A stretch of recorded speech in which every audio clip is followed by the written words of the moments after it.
مولانا یہ تو میرا خیال ہے کہ امام شافعی کا اس بارے میں رحمہ اللہ کا بہت ہی کھلا موقف ہے کہ سمندر کے اندر کوئی بھی جانور کسی بھی قسم کا ہو، میں تفصیل میں نہیں جانا چاہتا. نہیں، وہ تو کہتے ہیں پانی کے سب جانور حلال ہیں. امام مالک بھی کہتے ہیں، سارے کہتے ہیں، بہت سے اہل حدیث علماء بھی یہ کہتے ہیں کہ بس سمندر میں جو رہتا ہے نا.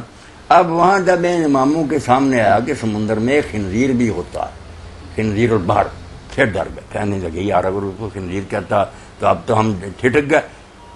ادھر ہمارا اصول ہے کہ سمندری سارے جانور، مگر اس کو آپ خنزیر کہہ رہے ہیں. ایک کلب البحر بھی ہے، سمندر کا کتا. تو پریشان ہوئے کہ اگر تو بیچارے پریشان ہیں. بات صحیح یہی ہے کہ سمندر میں سے صرف مچھلی حلال، باقی جانور خام خواہ کیوں کھانے ہیں. کوئی کچھ بلا ہے، کوئی ہے، وہ بلائیں ہیں، گوشت نہیں، مچھلی نہیں ہے. نہیں. السلام علیکم. مچھلی کہاں ہے؟ امام ابو حنیفہ اس بارے میں سچے ہیں. کیوں خنزیر کھانا، کیوں کتا کھانا؟ کوئی انسانوں کی شکل کی بھی جزاکم اللہ خیر. اس خوبصورت جواب کے ساتھ ہی کہ پانی کے جو جانور ہیں وہ سارے حلال نہیں ہیں، صرف مچھلی حلال ہے.